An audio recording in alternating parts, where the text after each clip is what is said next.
इस बार शुक्रवार 19 अप्रैल 2024 को हिंदू नववर्ष की पहली एकादशी मनाई जा रही है। चैत्र शुक्ल एकादशी को आने वाली इस एकादशी को कामदा एकादशी के नाम से जनमानस में जाना जाता है। श्राप तथा राक्षस योनि से मुक्ति देने वाली यह तिथि बहुत खास मानी गई है। इस एकादशी के बारे में धर्मराज युधिष्ठिर ने भगवान श्री कृष्ण से पूछा था। तब भगवान श्री कृष्ण ने इस एकादशी का महत्व बताते हुए यह सुनाई थी। आइए जानते हैं कामदा एकादशी की व्रत कथा के बारे में। कामदा एकादशी की कथा के अनुसार प्राचीन काल में भोगीपुर नामक एक नगर था। वहां पर अनेक ऐश्वर्यों से युक्त पुंडरीक नाम का एक राजा राज्य करता था। भोगीपुर नगर में अनेक अप्सरा, किन्नर तथा गंधर्व वास करते थे। उनमें से एक जगह ललिता और ललित नाम के दो स्त्री पुरुष अत्यंत वैभवशाली घर में निवास करते थे। उन दोनों में अत्यंत स्नेह था, यहाँ तक कि अलग अलग हो जाने पर दोनों व्याकुल हो जाते थे। एक समय पुंडरीक की सभा में अन्य गंधर्वों सहित ललित भी गान कर रहा था। गाते गाते उसको अपनी प्रिय ललिता का ध्यान आ गया और उसका स्वर भंग होने के कारण गाने का स्वरूप बिगड़ गया। ललित के मन के भाव जानकर कारकोट नामक नाग ने पद भंग होने का कारण राजा से कह दिया। तब पुंडरीक ने क्रोध पूर्वक कहा कि तू मेरे सामने गाता हुआ अपनी स्त्री का स्मरण कर रहा है, अतः तू कच्चा मांस और मनुष्य को खाने वाला राक्षस बनकर अपने किए कर्म का फल भोग। पुंडरीक के श्राप से ललित उसी क्षण महाकाय विशाल राक्षस हो गया। उसका मुख अत्यंत भयंकर, नेत्र सूर्य चंद्रमा की तरह प्रदीप्त तथा मुख से अग्नि निकलने लगी।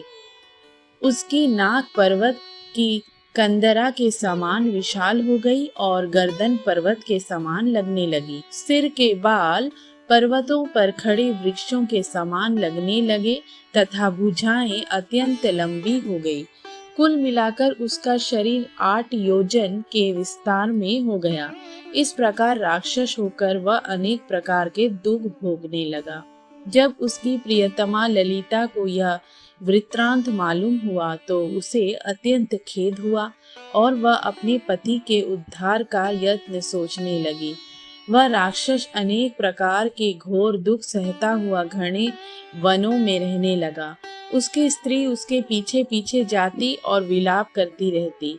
एक बार ललिता अपने पति के पीछे घूमती घूमती विंध्याचल पर्वत पर पहुंच, जहां पर श्रृंगी ऋषि का आश्रम था। ललिता शीघ्र ही ऋषि के आश्रम में गई और वहां जाकर विनीत भाव में प्रार्थना करने लगी। उसे देखकर श्रृंगी ऋषि बोले कि हे सुभगे, तुम कौन हो और यहाँ किस लिए? ललिता बोली कि हे मुने, मेरा नाम ललिता है। मेरा पति राजा पुंडरीक के श्राप से विशालकाय राक्षस हो गया है। इसका मुझको महान दुख है। उसके उद्धार का कोई उपाय बतलाइए। ऋषि बोले, हे गंधर्व कन्या, अब चैत्र शुक्ल एकादशी आने वाली है, जिसका नाम कामदा एकादशी है। इसका व्रत करने से मनुष्य के सब कार्य सिद्ध होते हैं। यदि तू कामदा एकादशी का व्रत कर उसके पुण्य का फल अपने पति को दे तो वह शीघ्र ही राक्षस योनि से मुक्त हो जाएगा और राजा का श्राप भी अवश्य में शांत हो जाएगा। मुनि के ऐसे वचन सुनकर ललिता ने चैत्र शुक्ल एकादशी आने पर उसका व्रत किया और द्वादशी को ब्राह्मणों के सामने अपने व्रत का फल अपने पति को देती हुई भगवान से इस प्रकार प्रार्थना करने लगी।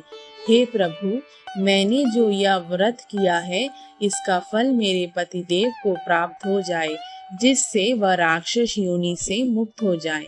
एकादशी का फल देते ही उसका पति राक्षस योनि से मुक्त होकर अपने पुराने स्वरूप को प्राप्त हुआ।